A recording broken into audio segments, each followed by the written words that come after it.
here with Covington coach Greg Salter. And Coach, normally I start off with how the off-season has been, but I kind of have a feeling I know how your off-season has been. It's been crazy with all the turnover that you've had, and can't start any Covington interview with asking you how it's been your first off-season without number 6 in there for the last 4 years. Yeah, I definitely got spoiled over his time here.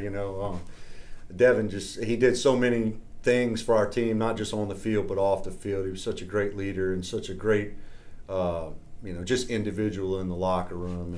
And we certainly miss him along with the other 29 seniors. We were very blessed last year, and they certainly took care of us, and looking forward to watching them move forward.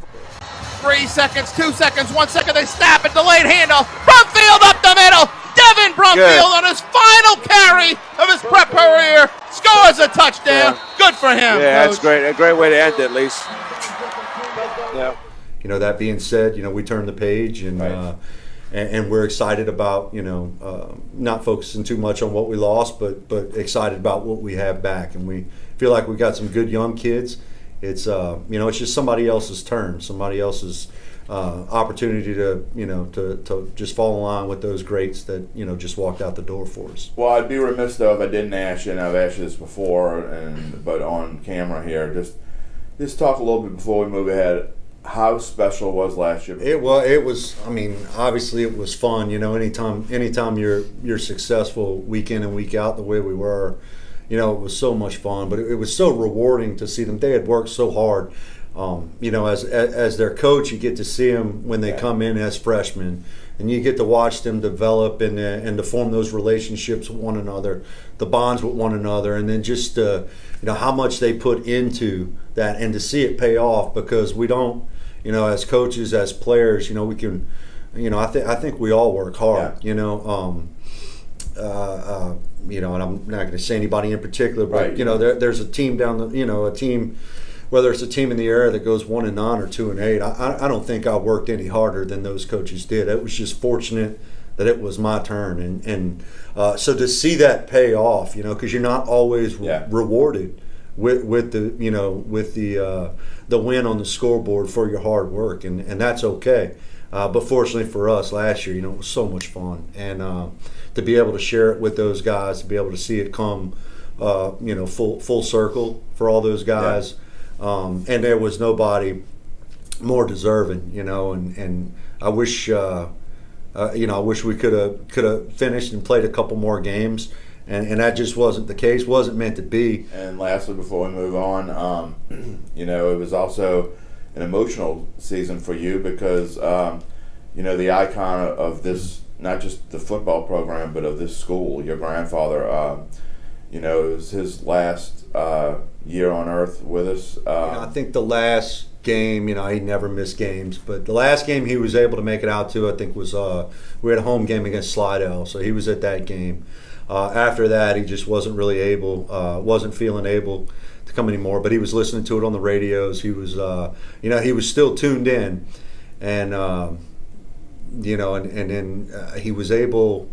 Really, by the time we got into the playoffs and stuff, he wasn't getting out of the house at all. But the Thanksgiving morning that we were playing Hahnville in the quarters, for whatever reason, he woke up that morning and asked my dad to take him for a ride. So they came over and they pulled right here, and he was able to watch a little bit of practice, and in his regular was spot. able, in his regular spot right there. He just sat in the car, wasn't able to get out, right. And Devin and a few of the guys were able to go and tell him hello, and so he was definitely excited. He was definitely proud, and after he had passed, he was one of those guys. He saved everything. He saved, if there was, whether it was his grandkids or one of his former players, if there was an article in the paper or anything, he would cut it out just like he did 20 years ago, and he would put it in a folder, and when he saw you again, he would give it to you. And after he had passed, we were going through his stuff, and the last thing that he had in his folder of things to give out, so the last article I guess he really saw and was able to comprehend was one that Rod Walker had written.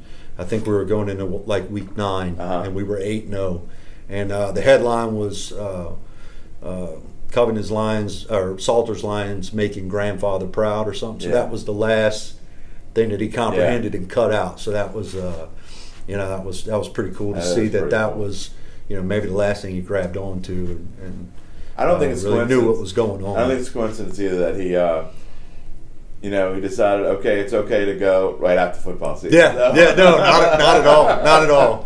Yeah, he was so organized and disciplined in his, whatever he did, whether it was going to lunch, whether it was going to church, there was a time and a place that he was going to be. It was set in stone. And so I have no doubt that wasn't a part of his schedule. Right. Well, let's talk about this year a little bit, Coach. And let's start off on offense and just give me some of the names that we should be looking for. Yeah, so you're right. We lost 10 out of 11. 10 out of 11 on offense. All 5 O-linemen. Like you said, 2 of those guys. One was first-team All-State. One was honorable mention All-State. Josh ended up being the school's all-time leading passer, Devin all-time leading rusher, and Keyjon Baptiste ended up the second all-time in career receiving stats. And Elgin on the other side had the third best single season. So it was just, again, a special group of kids. But our lone starter coming back from that team is Jeremiah Driver. He played the fullback position last year. He'll have his turn. He'll move back to tailback, which is where he's played all along up until last year. And it just became one of those things, get the best 11 guys on the field, and he was one of those best 11. So he was playing out of position last year. He'll move to tailback. But he's a kid, we think very highly of. It's just unfortunate for him. He was a year behind Devin Brumfield. Right. I think he would have been carrying the ball for a lot of schools in 5A last year. People ask, do I have anybody better than Devin Brumfield and stuff like that? Told Jeremiah he doesn't have to be. He's just got to be the best he can be. But Devin Brumfield's not going to be the guy trying to tackle him on a Friday night. Jeremiah just needs to be better than his opponent. And if he's better than his opponent, then he's going to have the numbers of Devin Brumfield or any of these other guys that have success. I mean, they get that success from not being better than the guy before him, but being better than the guy they're going against. We also have a young man, Edrin Cooper, who got some, a lot of quality carries last year as a sophomore. He's more than capable of getting us some tough yards. Our quarterback's going to be Sheldon Baham. Sheldon came out from the basketball team, so he's a first year player. Got a lot of potential. Got a really live arm. He's a really athletic kid. Good hard-nosed kid, but certainly there is a learning curve for him. He is inexperienced, and he's got plenty more work to do while he's progressed over the off season. But he definitely has again a lot of potential. Receiver position, Bobby Showers was a guy that got some playing time last year, so he'll be our main guy coming back. But we were very fortunate. We had a few guys come out from the basketball team. Reggie Gauze is 6'3". Kobe Callahan is 6'4". We have a young man, Justin Lee, who's 6'5", so a lot of length. So O-line, I like the group, and it's very much the same situation that these guys that just graduated were in 2 years ago. We had a lot of junior stars, and they had to learn, on the fly. And at times, they struggled. This group that just left, they struggled at times their junior year. But there was a lot of promise, and they did a lot of good things that year. So I think this is a very similar group. We don't have the 6'5" and the 6'6" that we had, which Covington High never has. We just, again, kind of a perfect storm last year where we had a little bit of everything all in one class. But we've got some big bodies. We got a senior a senior center, Davin Sharp. He's the smallest guy of the group. He weighs about 225, but does have some experience. He's a good, tough kid, good, strong kid. So he's going to give some stability in there at center. At guards, we took 2 guys from our defensive line. So they got a defensive, aggressive mentality. They were backups last year on defense, so they're going to shore up our O-line. It's Trace Bland, who weighs 290, and Lane Furman weighs 265. So 2 big bodies in there, and both of them move pretty well for their size. And then on the outside, Trevor Rainey probably played the most out of all that group on the O-line last year. He got plenty of reps last year. He's going to be a junior. He weighs about 265. He'll be playing left tackle. And then Remy Bork right now is slated in as the starting right tackle, weighs 305. So we got some good size still. It's just inexperience, and we'll be fine. On defense, you do have a couple kids coming back that were key key guys on this team. A couple of your leading tacklers. Just talk about your defense overall. What do you have? You have 3 or 4 coming? We have 4 full-time that started all year. The 2 leading tacklers out of that bunch, Avery Minham is a strong safety, and then Jawan Harrell is outside linebacker. He ended up, he ended up, I think, 2nd or 3rd by the time it was all said and done. But he's just one of those guys. Jawan's just a playmaker. He's a guy that finds the ball. He creates turnovers. He does all the little things right, and he's just one of those throwback kids. The other 2 full-time starters are Chandler Washington, who's a free safety, who's a ball hawk on that back end, fastest guy on the team. We already mentioned Avery, who is probably the leader of that defense as far as just the way his body of work and the way he carries himself day in, day out. And the other one's Corey Donovan. Corey played last year, was his first year playing. He had to sit out a sophomore year due to a transfer rule. So last year he was very inexperienced in getting his feet wet. He played at about 220 last year. Right now he's up to 250. Just has a lot more knowledge for the position he's playing and what he's doing now. Last year he found his way on the field because he was tough and aggressive, and now he's tough, aggressive, and he knows what he's doing. Now let's dive into your schedule, and these new kids are gonna get their feet thrown to the fire right away. And I know we'll start off. Franklinton's always a tough game because there's 2 very similar programs as far as the tradition and the community atmosphere and stuff like that. So it's always a really good game, really good draw. So we'll have them first. Then Holy Cross will come to us. Holy Cross, know a little bit about their coach. No, Coach LeCompte, we know he's going to do a great job, and and Coach Rivaldo did a great job with him last year. That was one of the toughest games we played, and I know they've got a lot coming back from that team last year. I know a couple of their big name guys, whether it was a receiver and running back, are gone, but the bulk of their kids are back, and they were very good last year. So I expect them to be one of the toughest games we play all year. I really do. Dutchtown, again, another program I think very similar to us in the demographics and stuff of it. I think they're always going to be a good team. They're always going to have some good athletes. They're always going to have some tough, hard-nosed kids. And then we get into district, and it starts off right away with Ponchatoula, who's going to be, and I thought they were a solid team last year. I think they just, kind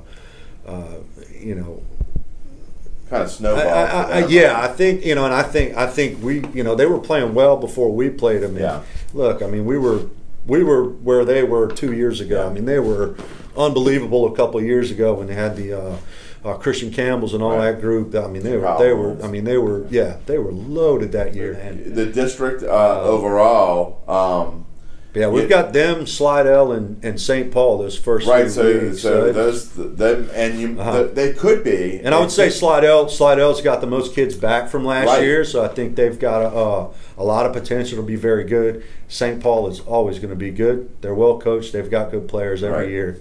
They're always going to be that measuring stick. In the season before, when you win, it's. And I think with our kids too, I think that the best thing is, and where we've been really fortunate is over the last 5 years, is what we've been able to do in the postseason.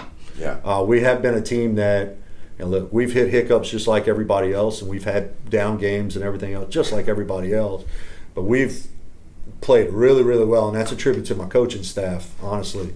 But I've been very lucky with the staff, lucky with the kids, and the kids come in now and they expect. That's why we talked about the basketball kids coming and seeing me want to play. They saw that and wanted to be a part of that, and that's the young kids in the community and everything else. They want to be a part of Covington football now, and it's because of guys like Devin Brumfield, and Devin Brumfield wanted to be part of it because of Jarrell McDowell and so on. It's a cycle, and and this is just the next generation. Our expectations, and I tell everybody they're not changing without those 30 seniors. And that was all our goal was last year, was each and every week, and it's cliche, but to give ourselves a chance to win that night. That's it, and that's not going to change. We expect to give ourselves a chance to win each and every time we step on the field this year, with or without those guys. That's our expectations. It won't change. So we're still holding these kids in high regard. Coach Greg Salter, thank you for joining us. Thank you.